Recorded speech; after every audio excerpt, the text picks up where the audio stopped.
Most bankers aren't ready to help you until after their third cup of coffee. But with Central National Bank's after-hours service, you don't have to wait for the bank lobby to open to get help. You can contact us from 6 to 8:30 in the morning or from 5 to 10 in the evening, and we'll connect you to a real, live, local person who can answer questions and fix problems 7 days a week. Bank different. Bank Central. Central National Bank. Member FDIC.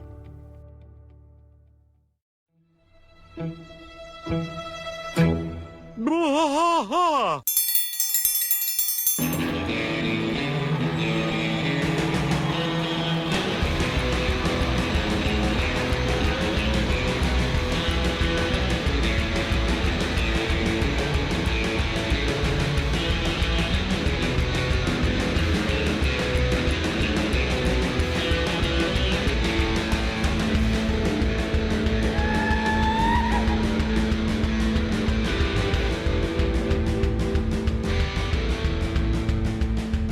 Bwaaa trash fight all through the night, deep in the heart of Texas.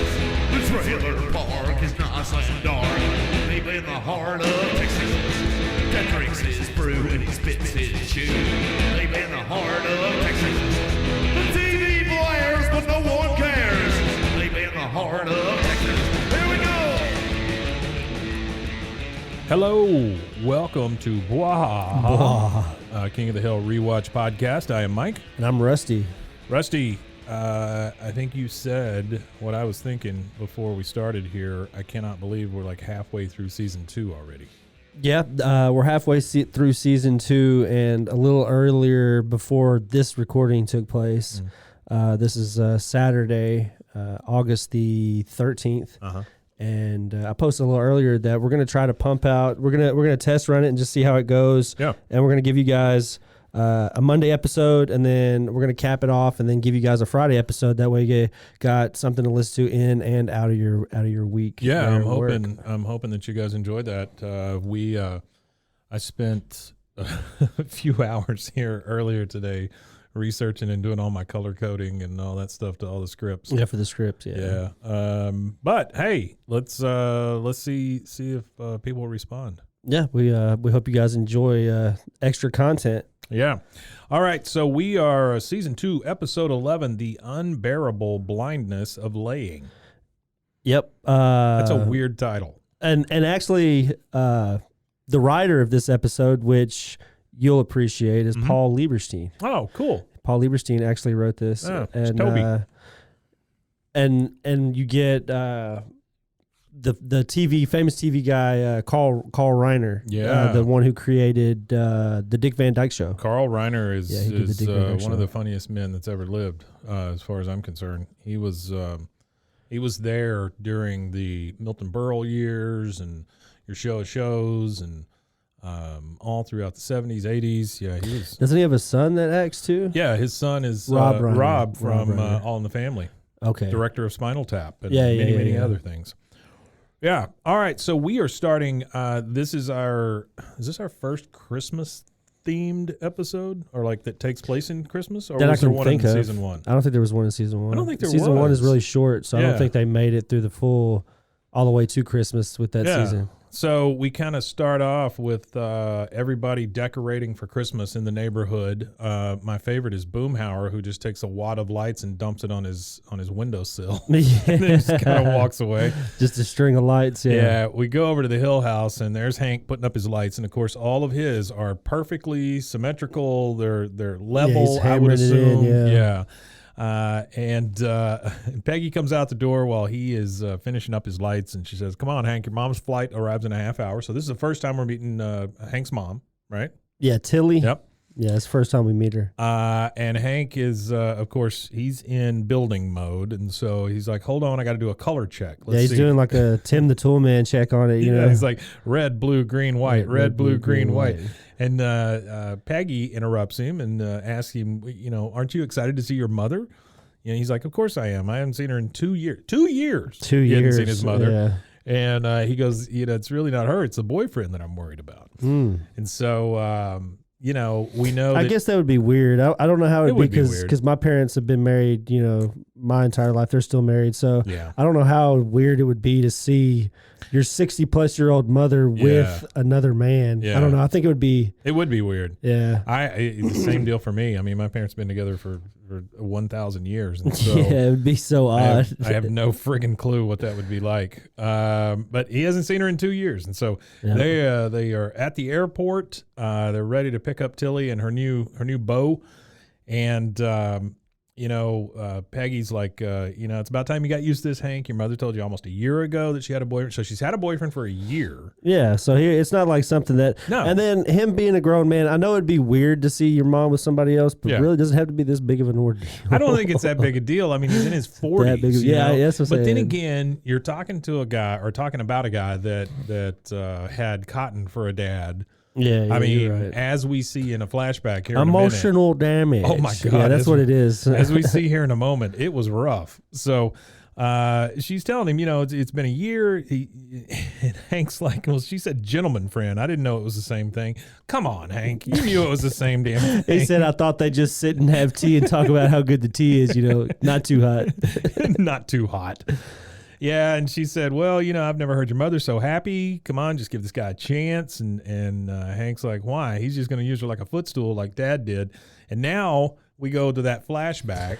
Yeah, I love it the is. muted color on Yeah. the flashbacks that they do. And Cotton is literally sitting there with a cigar, got his feet up On her on Tilly's back Yeah. as she's rubbing the floor. Rub-a-dub-dub, I think I'm in love. Oh, my God. And then Peggy assumes that he's exaggerating. She Right. said, oh, Hank, you're exaggerating. And he's just like, really "Oh, deadpan. I don't think so. Not really. Yeah.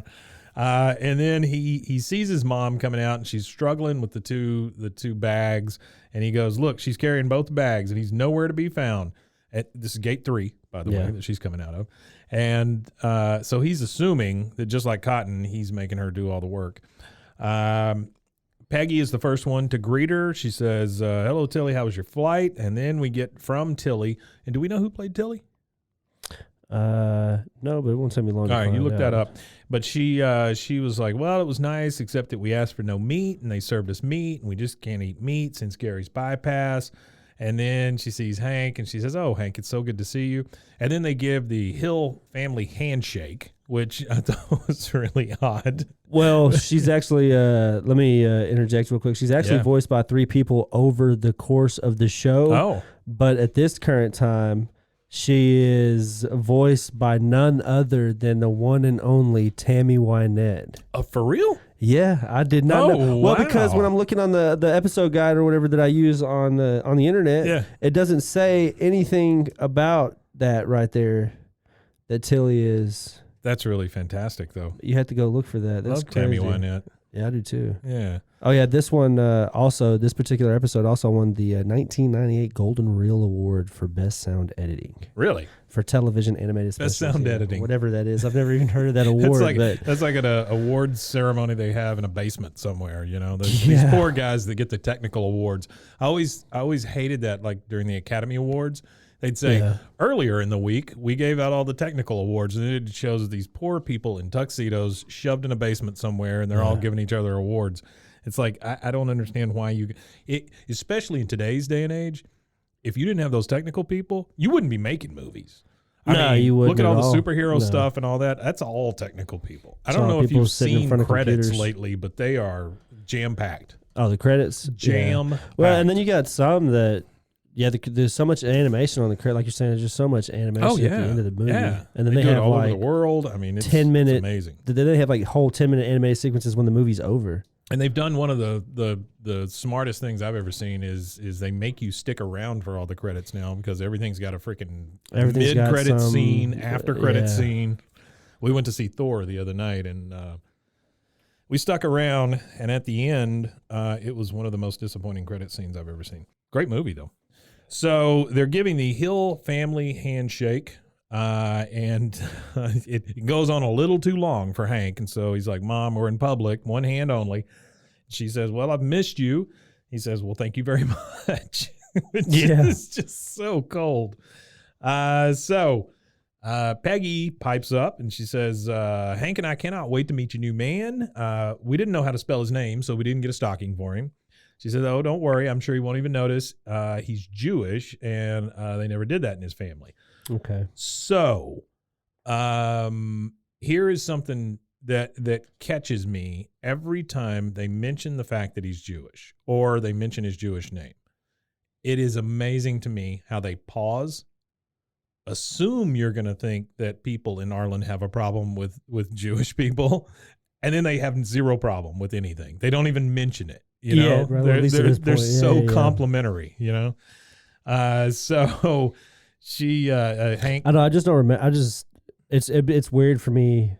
I mean, do people still do that? Like ride around and they're like introduce people like, oh yeah, this is so and so. Oh, he's Jewish. This is my Jewish or friend. Hey, this is so and so. This guy's he's Catholic. I don't know, man. In this polarized world we live in, probably worse than that now.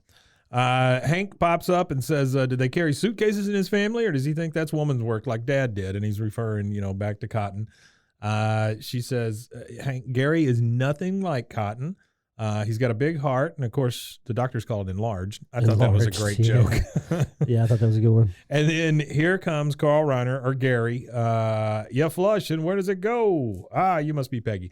My favorite part is their matching tracksuits. I just love how they're both wearing tracksuits. Well, so they're only going to come from one of two places: Arizona or Florida. Sure. Peggy says, "Yeah, that's right. I'm Peggy. It's such a pleasure to meet you, Mr. Kasner." And he says, "Mr. Kasner, that's my father. Gary, it's Gary. Yeah. Hank, I recognize you from your baby pictures. I'm glad to meet you at last. Boychik. Very, very Jewish kind of common colloquialism for somebody like a friend or a person." Okay. Yeah. Yiddish. And he goes, the Yiddish area. He goes and gives Hank a big hug, and Hank's like, "Oh, hey, let go. And Gary, who I'm assuming has never met a stranger, probably never, says, "Never, you'll never get away." And then the next scene we see, they're back at the Hill household, and Hank is telling his mom that he'll put her stuff in the den with Luann and Gary. I put a cot in Bobby's room for you. And then Gary and his mom are a little confused. He's like, no. Why move everybody around? Tilly and I can sleep out here in the living room. Hank's like, no, I don't think so. Yeah, he's really uncomfortable with that. Yeah. He's really, really uncomfortable. It reminds me of like having a sleepover for your kids or something. And, all girls and some guy shows up or whatever. And, you gotta put one in here and one in there. And so Gary's confused. He's like, why doesn't this couch open up? And he says, yeah, but, and then his mom pipes up and says, don't tell me that you're uncomfortable with us sleeping in the same room. And Hank's like, oh, no. I didn't have that thought, Mom. You put that thought in my head. Which is BS. He did. But now that it's there, you leave me no choice. Yeah. He said, I'm sorry. And so he has separated the two. One is in, for some reason, Bobby's room. And the other one is sleeping in Luann.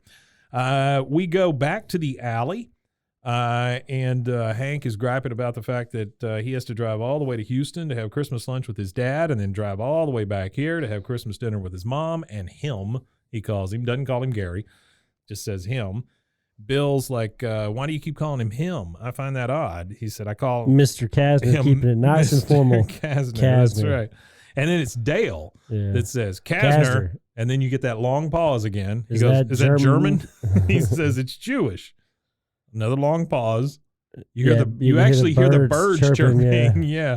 And he goes, so he's Jewish. And then Hank, once again, assuming, I guess, that Dale is going to have a problem with that. Yeah, Dale. He says, he's Jewish. And then Dale goes, there's nothing wrong with that. In and of itself. Yeah, in and of itself. And then Bill is the first one to pipe up and go, is he funny? Seinfeld's funny. Yeah, Seinfeld's funny. He just assumes they all know each other. And Hank tells him, no, Seinfeld's funnier than Gary. And then Dale, here he goes, I'll bet Gary Kasner, is it? I bet he's funnier than Cotton. Yeah, and then I love this part right here. Boom. Cotton ain't no funny at all, man. Dang old POW camp about putting dang bamboo shoots, talking about his dang old fingernails, man. Don't freak me out about that. Yeah, it's fantastic. And then Hank pipes up and says, I thought my mom had learned her lesson when she had the good sense to dump my dad, but now she's gone and found another guy to treat her like a bellboy. Like a bellboy. Bill laughs and says, Whoopi Goldberg's funny. Yeah, Whoopi Goldberg's funny. That's one of yeah, the not only, even relevant to the conversation. That's one of the only Jewish She's names funny, he can though. think of. He says, that man won't even eat steak, says Hank. Now, what about that? Hell, my boss had bypass surgery every year, and he eats all the damn steak he wants, which is not that's great. not good. Yeah, But okay. Waste of a bypass. Bill, thinking he knows something, says, that's not the reason Gary doesn't eat steak, Hank. It's because the cow is sacred to his people. He goes, And Dale's like, no, you're thinking of the Hindus. yeah. The pig is sacred to the Jews, which is not a thing either. And Bill, he says, I wouldn't myself ever join a religion that restricted my diet. I don't want to get into heaven that way. I don't want to get into heaven that way. The guy's an idiot. So now we see Bobby and Gary getting ready for bed. They're both putting on their pajamas, which look very similar. Very similar. For some reason. Hey, we have the same build. Yeah, Bobby's like, we have the same build. He goes, yeah, I guess so, but your skin is a little tighter, which is a weird comment, but okay. He says, are you a war hero like my biological grandfather? He goes, oh, no. Hero. I spent most of Korea in a submarine deep in the Pacific. I didn't see much action. Bobby's like, well, when you flush on a submarine, where does it go? And he says, you I like. And Bobby, I like. Has Bobby not done the high pants? What are you talking about? What are you talking about? Yeah, he's already done it. He's already done it, right? Yeah, he's already done it. So it kind of confuses me that he's so enthralled by this way of speaking. Yeah. Because he's like, what are you talking about? But I guess he didn't do the backwards talk or whatever. Yeah. Double speak. He says, you I like instead of I like you. That's funny. I like that. Wait, I like that. Yeah, that I like. Yeah, so, that I like, yeah. That I like. We see Hank. He is tossing and turning in the bed. Finally, at 1:20 a.m., he gets up. He finds Gary on the couch munching on some sort of snack. He says, good, you're up. What is this I'm eating? Some kind of delicious cutlet? Okay, once again, I'm a little confused. They couldn't eat meat on the plane, but now Gary's up eating what we find to be chicken fried steak. I'm guessing cold chicken fried steak from the refrigerator. Yeah. So he says, what is this that I'm eating? Some kind of delicious cutlet? Hank says, no, it's chicken fried steak. He says, well, I'm going to count this under chicken. So I guess he just can't eat red meat. Yeah. I guess that's the big deal. He goes, I'm allowed to have chicken. And he tells him, sit down, let's talk. Hank, your mother he starts telling, about the relationship he has with Tilly. He says, your mother means a great deal to me. It's been a long time since I've had these kind of feelings. Hank, of course, cannot handle this. This is too much personal talk.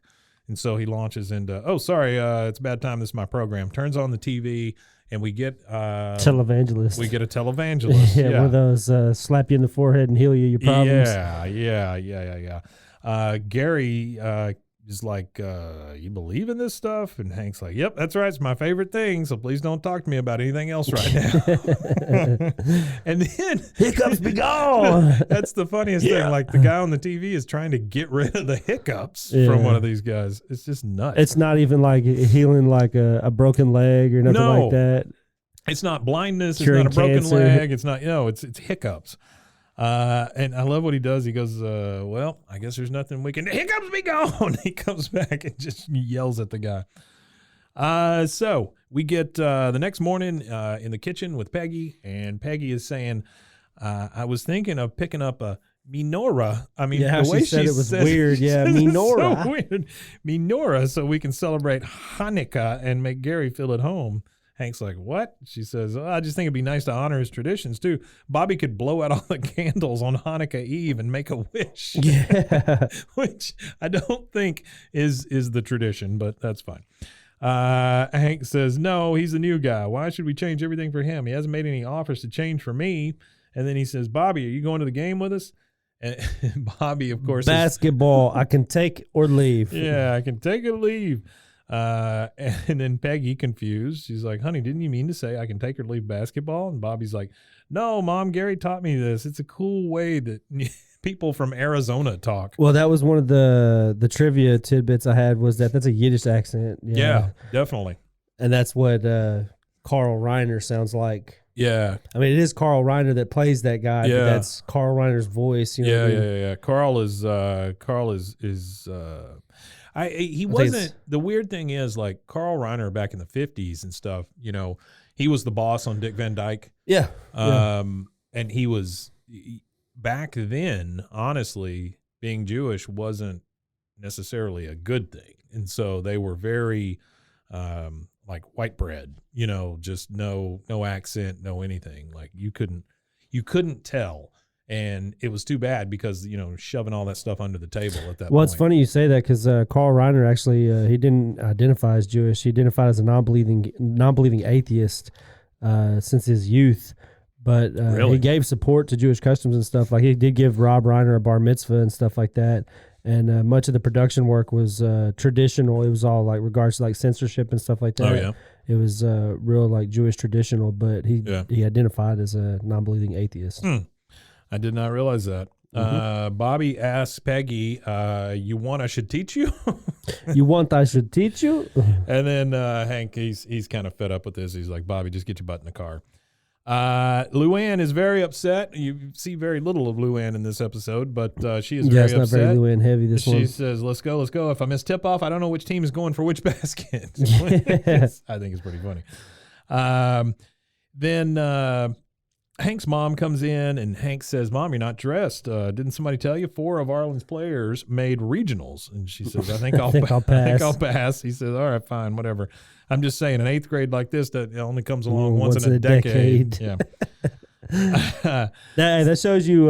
That's kind of funny because that's how hardcore some people are about Texas sports. Oh yeah, and they're like, you know, there's people that I graduated from this grade basketball. There's people I know that still go to my alma mater's football games that have been going to the football games since I was in high school. Oh, I don't and I've been out of school for like almost 20 years now. So they were sitting in school watching football on Friday night, and they're still there on the same Friday nights, every Friday night since then too. It's just crazy. It ends up being like a tradition, like a family thing, you know, where just everybody goes. Yeah, that's just where you are on Friday nights. It's a family tradition. I was just never, I don't know, I just never really bought into that. I mean, my kids played sports, and when they played, I would go see them and cheer for them and all that. But after they're gone, I don't care. Yeah, I don't know.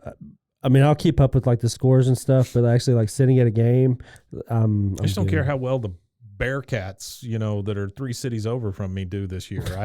Whatever. You know? Yeah. Okay, so they all get into the truck. They're going to the 8th grade regional basketball game, I guess. And we see Gary come in. He's still not dressed, really. He's getting his PJs, and he says to Hank's mom, it's been a long night without you, puppy. Which is kind of creepy. He calls her puppy. Yeah. She says, Mister, it's certainly been a long, hot night. And then he goes, I got your mistletoe right here, which is, again, a little creepy. But, you know, they love each other, and that's great. We see the group is now in the truck. They're driving to the game. Hank, I love this. Hank says, did you remember to bring the styrofoam finger? Yes, Hank. She's like, yes, Hank. He goes, does it say number 1 on it? Yes, Hank. The basketball one? And then she sighed, So how many damn foam fingers do you have? Every sport. If you've got a specific basketball He's got one for the shot putt finger. He's got one for shot putt, number 1 shot putt.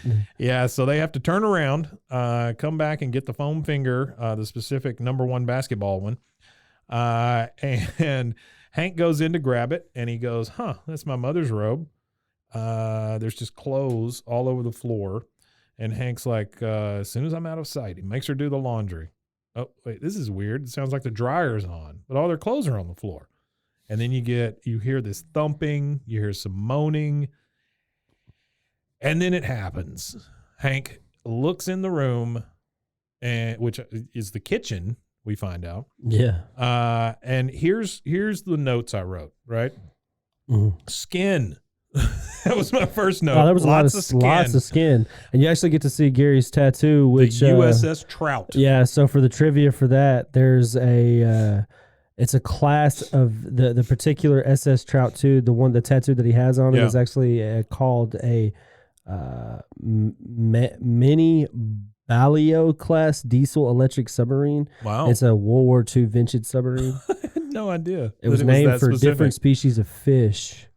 So Really? that's a type of fish, I guess. A balu. I don't know. I'm Okay. not a fisherman. I'm not a tropical fisherman. So again, the notes: skin, USS Trout tattoo, And then there's mom's another one. lips, Mom's lips. feet. I just wrote down feet, Oh, with a feet. big exclamation mark. I wrote down his bypass scar, the table shaking, salt falls on the floor, Well, there's something that you missed. then the 2 necklaces Yeah. swinging, and then the medical alert bracelet. And then there's something else that you missed. What'd I in miss? there. So the door that Hank walks through Yeah. to see them Yeah. having sex in the kitchen, never see it again, ever again. Oh, really? That's the one and only time he walks through that door. That door is never, ever seen again in the series. Oh, wow. The camera... No, I had no the idea. camera looks at that angle. If you think about when you see the kitchen, usually you're seeing the kitchen facing like Yeah, the sure. window to see outside. Right, you're seeing You the generally big never see sliding glass door. the door behind the Oh, yeah. where the dining table and everything Yeah. is. So that's the one and only time that you see that from there on out. And that's a shout out to our fat guy Artie. Artie, Appreciate it, man. nice job. And then we get Hank. He just it's a total breakdown for Hank. You know, he sees white. Oh, he goes nuts. Gleaning Yeah. off of the medical alert bracelet, and Crazy. my eyes have gone blind. And It's so odd. This episode for me is man. kind of weird because it's like, I mean, I know it would be traumatic to see, your mom having sex, but It hit him like Go a ton of bricks, blind? man. Hit Go him like blind? a ton of bricks. So that is a commercial break, and we're going to take one as well, and we will be right back. Bwaaa tries to fight all through the night, deep in the heart of Texas. All right, so we are back. Hank finds his way back out to the truck, fumbles around with the keys, fumbles around getting in the door, still has the foam finger on his hand, yeah. which is an ongoing joke, which I love. Peggy says, Hank, is something wrong? You look very strange. He says, well, I guess I'll have to take your word for it, because Can't I see can't see anything. a thing. Yeah. He's gone completely blind. And I'm just going to mention this once because I'm afraid I'm not going to mention it as we go. I love the googly eyes they gave Hank. Oh, yeah, they throughout this widened his thing. eyes out and just gave him dots. He's just got those little dots, and one of them's Yeah. up here, and the other one's One of down them's down there. there, And- yeah. Oh, it's wonderful. It is. No, that's really good. I like that. That was really funny. And so we get Peggy reacting. She goes, "Oh, good Lord!" And then Bobby, blind, he's gone now. Blind, he's gone now. He's still got this Yiddish accent. Still trying out the Yiddish accent. So now we're at the doctor's office. I guess they dropped everybody else off, or everybody else got out of the truck and went straight to the doctor's office. Yeah. So I guess they missed that 8th grade regional basketball game. Yeah, probably so at this point. And the doctor is zero help here, by the way. He's like, I'm really stumped. And this is Stephen Root doing the voice of the doctor, I'm assuming, because it's certainly who it sounds like. Yeah. He says, Very noticeably so, I think. Yeah, he says, your eyes respond to light. The retina's in its place, and there's no sign of stroke. Mr. Hill, I know I've asked you this before, but you didn't poke yourself, did you? He says, no, I just went blind for no reason. Why is it so hard for you to Yeah. understand? And then Peggy pipes up with, what kind of doctor are you anyway? We do something? What are all these machines for? What about that laser right there? Use that laser on my husband right now. And the doctor's like, all right. It's just, okay, let's put the laser in his eyes. And Hank is like, no, wait, I don't need a laser. Look, what if somebody saw something really, really wrong? Could that affect someone's vision? The doctor's like, well, something out of place. Was it something where it shouldn't be? And Peggy's like, did you leave the microwave open? Did you leave the microwave door open again before the ding? Yeah. Hank's no, just tell me it's possible. And then the doctor says, well, there's a temporary disorder, hysterical blindness. He said if somebody sees something like horrific, like a brutal murder or that sort of thing, they can lose their sight. He goes, here, I got a couple of books on it. You can take them. I don't need them. He's got a bunch of books in his office he doesn't need, I guess. Yeah. I don't need them. He says the condition could last a few days, a few weeks. The key to getting better will be to confront what you saw and deal with it, which... And then he still tells him, he's like, well, unless, of course, you actually poked yourself in the eye. Well, whenever you're ready to admit it, you can come back and I'll fix you right up. Yeah. So now Hank and Peggy are driving home. It's really weird to see Peggy driving the truck. Yeah. But Peggy says, Hank, Well, now remember that one episode? She drove the truck. She, the boys took the car and she took the truck to go get the shoes on the you're right. Tanya episode. You're right. She says, I'm surprised I remembered that. That was actually pretty good. Yeah, that's it really was good. Yeah. She's quizzing Hank. Why can't you tell me what you saw? He said, I can't say. He said, you want me to lose my voice too? And so he's tripping again. Peggy's trying to help in her very demanding way. She's like, how can I help you get better if you don't tell me what caused this? He says, so don't help me. I'll just be blind. I don't care. I don't care. She says, is it a thing or a person or a vegetable? Hank, just tell me. He goes, a person. Stop it. Stop asking me. She's like, well, when we get home, you can show me on a doll. He goes, no, all right, I'll tell you, but you can't say anything to anyone. I saw Mom and Gary in the throes of activity.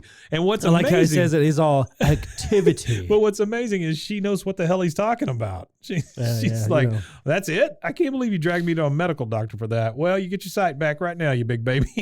Like it's just going to pop back because she's yelling at him. Yeah. He said, come on, Peggy, it's not that easy. How would you feel if you saw your mother on the kitchen table in the arms of a 65-year-old man wearing nothing but a submarine tattoo? She goes, I eat breakfast on that table. That's the thing she's most worried about. Is the table, which I would be probably more worried about the table myself too. They are they arrive back at home. Luann wants to know, or his mother wants to know, what did the doctor have to say? He goes, well, I poked myself in the eye. It's the darndest thing. She goes, well, what about the other eye? He says, well, it seems the other eye compensates for shutting itself down. It's one of nature's wonders. Yeah.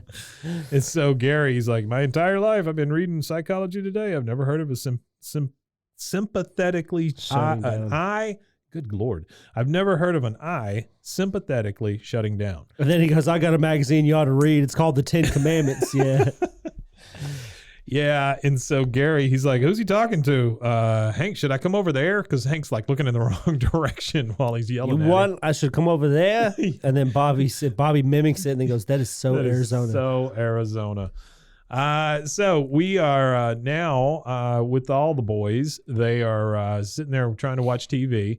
Hank's still got the damn foam finger on. Yeah. Which I know is just odd.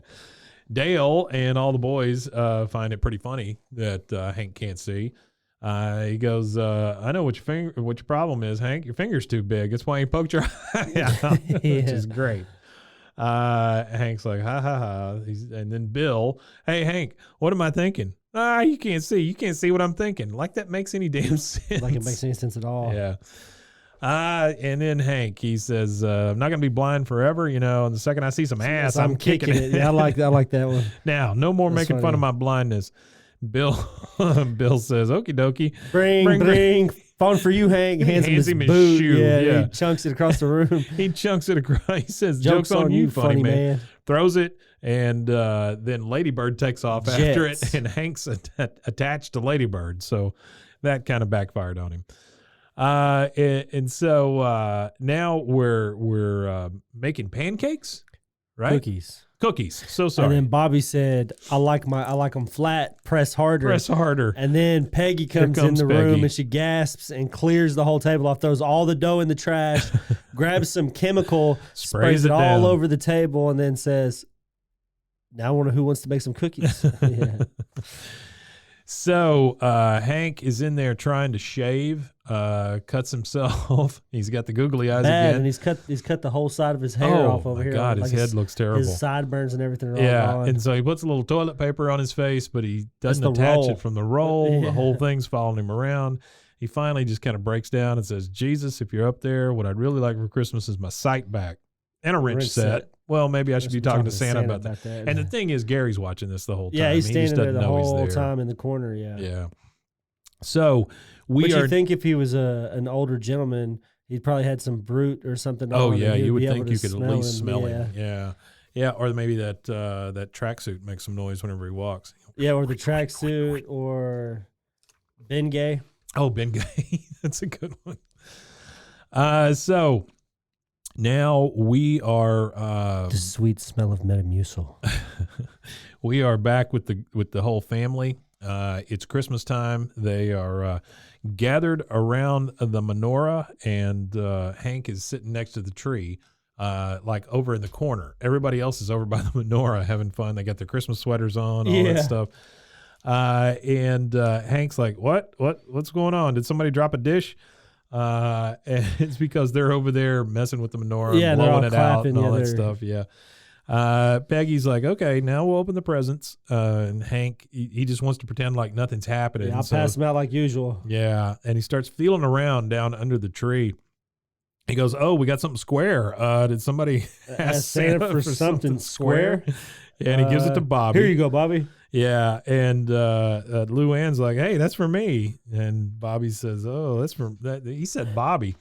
And then Bobby opens the bag and or the box, and it ends up being a nightgown. And he says, he goes, I'm going to wear this when I get older. When I get older. Hank reaches down for the next one. He goes, oh, there's a heavy one here. He knocks over the whole damn tree. So then we see the tree is propped back up. They are obviously they've cleaned up all the mess. And Gary says, oh, here's something for Peggy from Tilly and me. And Peggy, she gets a book. She gets a book, and she tells him how much she loves books. The book is called The Clown Did It. Movie comics from Buster Keaton to Robin Williams. And then she goes, look, Hank, like he can damn see it. And he goes, oh, I'm awake. So he's just over there nodding off. Yeah. And what do we have here? Oh, my goodness. Gary. Another mink coat for Hank. He pretends to hold up a mink coat for Hank. And he goes, oh, I'm sorry, Hank. I know that's getting old. That's great there, Gary. Yeah, just thanks for turning my holiday into a Woody Allen special. I'm going to sit in the truck until it's time for me to go to my dad's. Where's my finger? Which is using as a tool to find out where he's going. Yeah. So he gets his finger and he goes outside, and Peggy has to apologize. And it says, Gary, he didn't mean that. And then she goes outside. Yeah. Hank is just wandering around outside, just running into things. He's got a bucket on his foot because he's just stepping everywhere all wildly. She says, Hank, stop, Hank. If you won't come back in for Gary or your mother, at least do it for yourself. That is a weird thing to say, right? Do it for yourself? Yeah. I thought she was going to say do it for me. She says, the doctor told you it was psychological. If you run away from your problem, you never get your sight back. And that makes sense, you know. You get to drive me to my dad's or not. And then he was like, honey, I feel better already. This is as they're driving. Yeah. Well, what he assumes is him and Peggy at this point. And he finds out that it's actually Gary driving him. Yeah, he goes, amen to that. He said, well, Hank goes, every block we put between me and the kitchen table is a load off my mind. Yeah. And then he goes, amen to that. And so Hank is taken aback a little bit. He's, Peggy, where's Peggy? Turn this thing around. He says, Peggy asked me to take you. My policy is give a woman what she wants. Hank's like, stop the truck. Let me ride in the back in the bed. He's just doing anything to try to get away from Gary. Gary says, don't be silly. You'll be more comfortable inside. Here, I'll tell you what you're passing. And then he's trying to make Hank feel better. Oh, this is funny here. This little rant he did about the 18-wheeler, a semi, a demi, a couple of dozen wheelers. Here we got a billboard. They want us to buy some filing cabinets. Yeah. And Hank finally has had enough. He's just like, shut up. You're driving me insane. He goes, oh, look, a hitchhiker with a beard and a gun and a dog. I think we'll pick him up. Maybe it'll take you out of this mood you're in. He goes, he looks like a nice guy. And Hank's like, no. He goes, we can take the dog. He goes, no. He'll lick your face. You'll feel better. Poor Hank. He's like, no. Don't you like dogs? So they finally pull up to Cotton's house, which is a much smaller house than I thought it would be. I thought Cotton would have, well, number one, I thought it would either be a trailer house or it would be a big house, one or the other. Oh, I always envisioned him in like a really poor like shotgun house. That's true too. Yeah, I guess that could be it. I'm surprised he still doesn't like piss outside in an outhouse. Well, we don't know that he doesn't. I doubt he's got an outhouse. He probably just pisses outside. Stairs now, yeah. Yeah, so they pull up at Cotton's and they go up to the door, and first thing Cotton has to say is, you're late. Yeah. Hank's really trying to play the good kid here, and he's like, Dad, it's good to hear your voice. Still blind, huh? Are you faking? Are you faking? And then he just punches him right in the gut. Right in the gut. Either you're blind or you're slow. I believe both. I believe both. Yeah. What's he selling? God. He said, that's the guy who drove me here. Gary Kasner. Happy Hanukkah. Yeah. I serve with one of your tribe in the Pacific, name of Brooklyn. You know him? He goes, I know a Joe Brookstein. That's him. That's him. Yeah. All right, let's go. Get a tree, boy. Let's go get a tray. And he goes, Dad, I got to take your shoulder from here. He goes, hands off, girlie. I didn't find a bunker full of horny privates to let you cop a feel.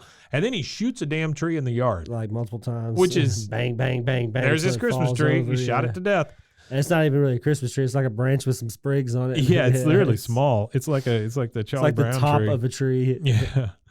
He says, Dad, it's like old times being here on the holidays. Hank's trying to make the best of it, which he always does around his dad. Always tries to make painfully the best so. of it. He says, I got to say, I really like, and Cotton just right in the middle of his sentence says, have you ever been a chauffeur all your life, Kasner? He says, I'm visiting with Tilly. Just thought I'd help out. Tilly. My old Tilly. My old Tilly. And then Hank's like, you don't want to mention it. He doesn't want to talk about it. And Cotton's like, my sweet God, is she still around? She's too old for me 20 years ago. I don't know what she told you she was, mister, but that odometer's done rolled over. That odometer's done rolled over. Hank's like, Dad, it's Christmas. And doesn't then matter what day it is. Gary, you don't talk about her like that. Yeah, Gary pissed. gets a little pissed off. Yeah. Gary's real mad. He really defended her. Yeah, he goes, it doesn't matter what day it is. You don't talk about her like that. Tilly's a wonderful woman, and all you did was dump on her. Shame on you. And he goes, if I catch you talking like that, I'll kick your ass. And he goes, all right, I'm backing down. Which is weird, right? One man's trash is another man's treasure. It's a really shitty thing to say. Hank, One I'll man's wait for trash you is another outside. man's treasure. Yeah, but it's really weird to see Cotton just like immediately back down. Immediately. I guess, Gary's not small. Well, he's just a mouth. Yeah, he really is, I guess. Most of the time, unless he's at the hibachi kicking. Melting his shoes on the hibachi. His shoes, yeah. Much later. They are back in the truck, and he's a loose cannon. We'll put it that way. Like, he's unpredictable. You don't know if he's going to sit there and just laugh it off and then insult you instead, or if he's going to stand up and dance all over a hot grill. You never know with the guy. It's one of my favorites. That's one of the things that I actually like about Cotton, which I don't think he has a lot of redeeming qualities, but his unpredictability. Yeah, he is unpredictable. Yeah, like you never know whether he's going to like somebody or like riding the horse into Bobby's birthday and stuff. Yeah. Like Napoleon Dynamite or Napoleon Bonaparte, not Dynamite. Well, a little like Napoleon Bonaparte. Yeah, Dynamite, I guess. He says, except for it'd be a llama. Yeah, that would be a llama. What was the llama's name? Tina, you fat lard. Tina, you fat lard. Come get your dinner. Come get your dinner. Come get your dinner, Tina. So we see, welcome to our Napoleon Dynamite podcast. We see Hank, he goes back out to the truck where That's Gary's... an untapped market. The Boy Meets World crew got together and did a podcast. Oh, really? Yeah, they're going Boy through Meets Podcast? doing, that's what it's called, actually, is Boy Meets Podcast. Because if they didn't call it that, it's a national emergency. I think it might be Boy Meets Podcast or something along those lines. Yeah. And they just go through episode by episode, but they talk about like the behind the scenes stuff and how they felt about the episode. Well, it's personally, like stuff like the that. office ladies or anybody else, Yeah, and Eminem's daughter has also started a podcast. Oh yeah, doing her own thing. With one of her best, 9 Mile, with one of her best friends from childhood that she kind of vicariously got to live this crazy life. Oh, I don't doubt just that. from an average, like she was like an average kid from an average suburb who knew Haley before Eminem was even Eminem. Like before he was even as big as he was, like, because Haley was young when they met. Yeah, that's kind of cool. Yes. So he makes it back out to the truck where Gary's waiting for him.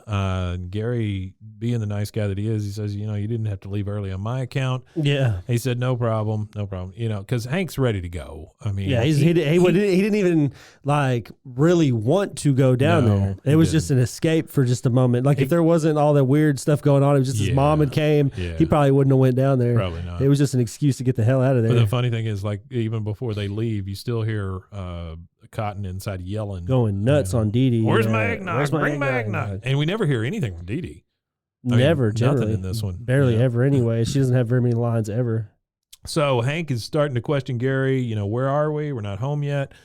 Gary says he's taking him to a different place. He's hoping that he can help him get his sight back at this new place.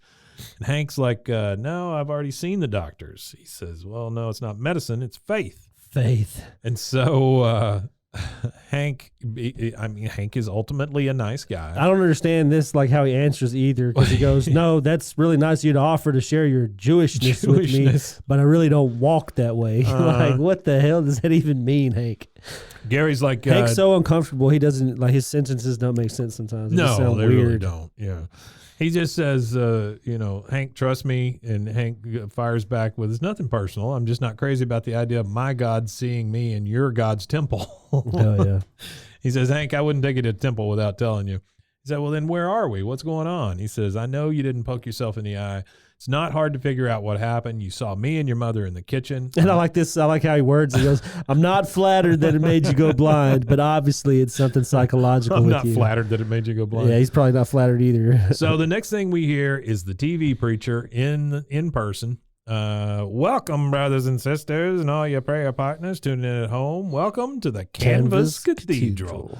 So did you ever have to go to those type churches, the ones that are outside under a tent, like a revivals Fortunately, and stuff like that? not. Like I got a lot of choice when I was a kid and what churches and things I wanted to go to and explore. Yeah. And if they would have said, "Hey, you want to come to my church?" and they would have, I would have showed up and it would have been outside. Yeah. I would have been like, "Oh, it's outside. I didn't know it was this kind of church. Y'all have fun. I'll, invite me to the next one." My uncle was a Baptist preacher, but he was one of those part-time guys. Like he held down a full-time job, and plus he was a preacher on top of that.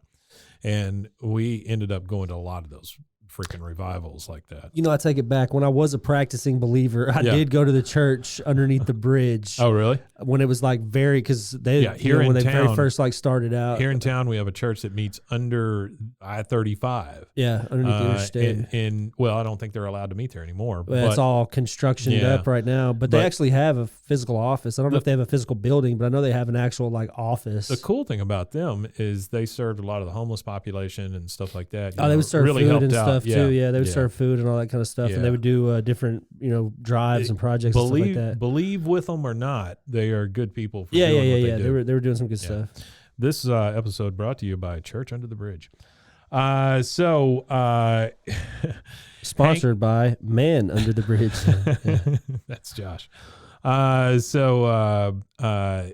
Hank is a little taken back here. He's Canvas Cathedral, the big TV church on the highway.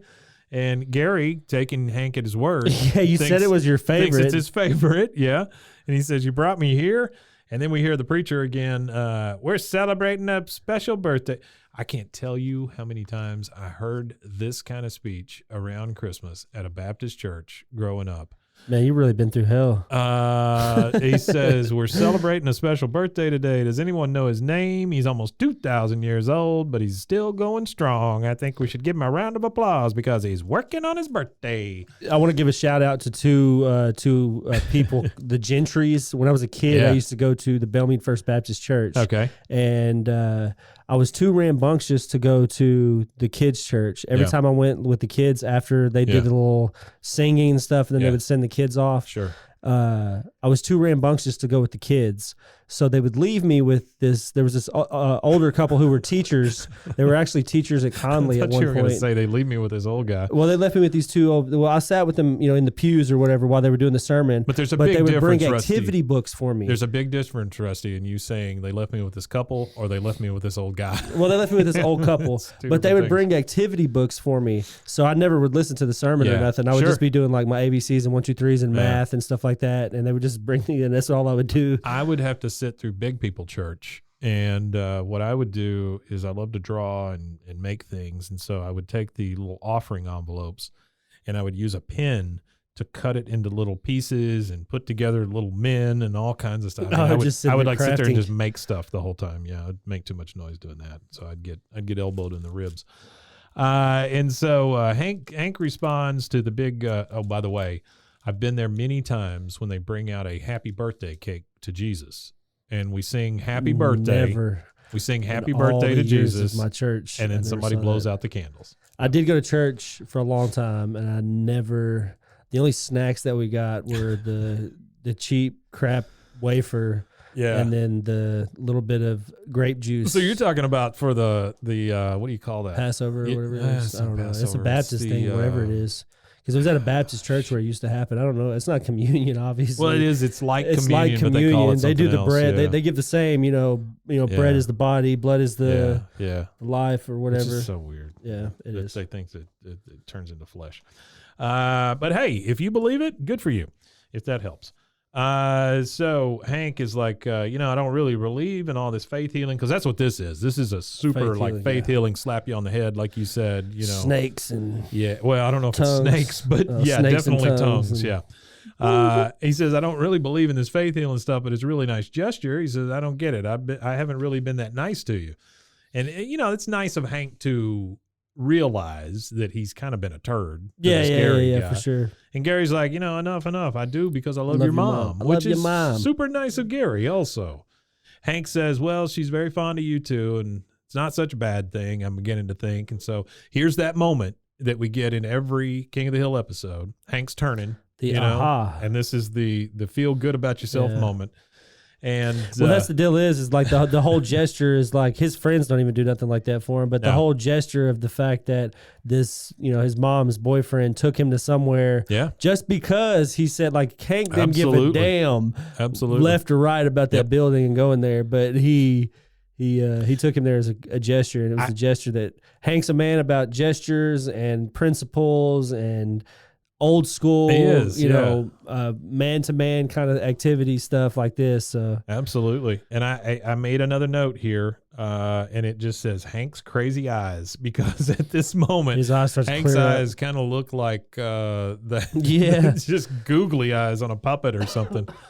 And Gary reaches over and starts hugging Hank, which is really nice. But Hank's like, hey, no fair. I didn't see you coming. You got your jollies by now, but then you see Hank's arm kind of go around Gary and give him a hug back. And then we get the preacher again. He's healing the crippled today on his birthday. He's healing the blind today on his birthday. And then Gary pipes up. He says, hey, I got a blind man here. He says, is this man your son? He says, I'd like to think maybe one day. And then Hank finally agrees with it and says, yeah, well, I guess that'd be an all right way to be thinking. Yeah. And he says, blindness, leave this man. And then all of a sudden Hank can see before he gets smacked in the head. Right before he gets smacked in the head. Yeah. And Gary's like, that a boy, I know you could. And then we get the preacher again. Amazing grace. He was blind and now he sees. We'll be right back after these messages. It goes to commercial break. Yeah. I just love how he goes right into the commercial break. Yeah. And so now we're back in the alley. I like this scene right here too, because as he's walking up, they're all clowning him and stuff like that. And I can't remember who says it. It's Dale first. Dale, yeah. Hey Hank, you're not wearing any pants. And then well, that's Bill. That's Bill. Dale says, "Hey Hank, how's the weather?" Yeah, I skipped a line. My bad. And then Bill goes, "Hey Hank, you're not wearing any pants." And then Boomhauer goes, "Hank got that dang old stick, man. Even though walking like he can see, man's a little spooky, man." And then they're like, hey, Hank's got his sight, man. Run, get out of here. And they all take off running. That's it. That's how it ends. Hank, he told him he'd kick ass as soon as he could see it, and that's what he's about to do. Oh, he's about to go stomp a mud hole in everybody, yeah. So we get our credits, and the nice thing through this credits is we get our Christmas, what was supposed to be lunch is now dinner. Mm-hmm. Everybody's sitting around, and they're really enjoying this big meal that Peggy made of dry turkey, I'm assuming. And I really liked it. This is a really odd at the very ending of it was really, really odd. This little part right here, because you can hear Carrie. You want to taste something good? Put the mashed potatoes with the cranberries together. So he's like doing like an AS, and then Bobby, so much. Bobby's like, so moist this turkey is. And it's then a special occasion. You can have another piece. Look, I wonder who's gonna eat that. You're gonna eat that. Yeah, I like that. It's like ASMR. It's very good. Which it's a good episode, man. We should have an ASMR podcast. We should create an ASMR version we can release it. It should just version. Be us doing Boomhauer as ASMR. Toenails, man. Talk about that dang old Gatorade, man. All right, Mike Judge, we just gave you $1 million idea, man. Women Tanya. He said, Porky's butthole. Porky's butthole. Man, it was a good one. That was a good episode. Yeah, I liked it. It's a lot of fun to watch. Again, I just can't get over Hank's crazy eyes. They're just so great. Yeah, and appreciate everybody again. Absolutely. You guys are pushing us to new heights on our listeners. Yeah, man, we're doing well. We're doing well. We appreciate all the support from everybody. Billions of listeners. Yeah, billions. We're getting there, though, man. Getting there, though. We appreciate it. We got a loyal audience. Our audience has started to grow. We can watch those numbers, which is super important to me that you guys share and tell people you like this. And, there is nothing more fulfilling than getting a message from somebody who listens to this and says, "Man, I really enjoyed that episode," or "You're my favorite podcast," or stuff like, you make a hard day better when I'm struggling at work and stuff like that. Nice. And that's why we wanted to try to give y'all a second episode, because I know that there's a few of you out there that have contacted me personally and told me how much you enjoy getting to listen to it first thing on a Monday morning after the weekend, and it makes the Mondays better. Well, I know Friday is usually a good day, so I hope it makes your Friday even better when we start releasing these. Or maybe you get a double on Monday. Or maybe you double up on Monday. However you want to do it. It'll be up to you how you listen to it. But we'll definitely we're going to trial it for a little while and see if you guys like it. If you guys like it, then we'll stick with it as best as we can. And that'll be Mondays and Fridays from the release of this episode. It'll be on Mondays and Fridays. You better like it.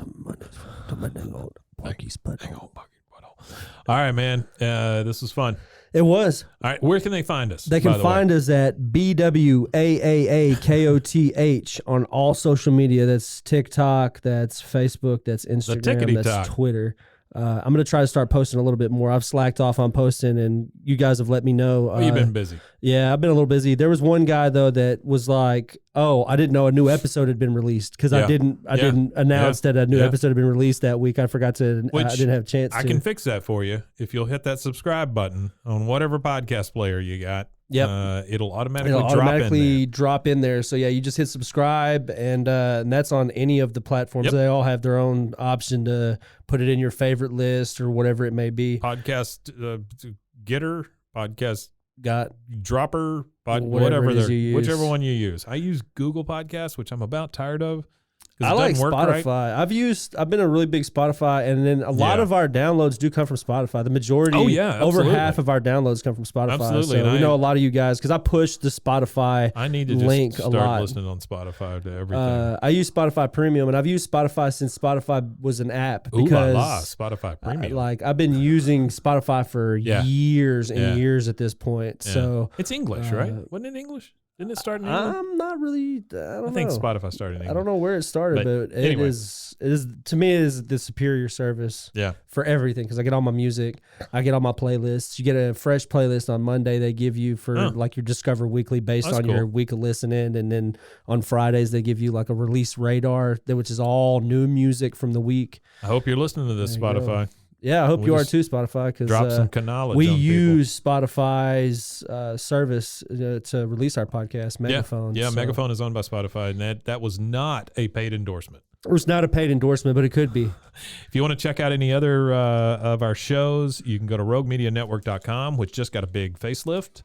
And it's beautiful. Please check out some other shows. We got some really exciting stuff coming. So we'll see you next time, guys. Umatanya.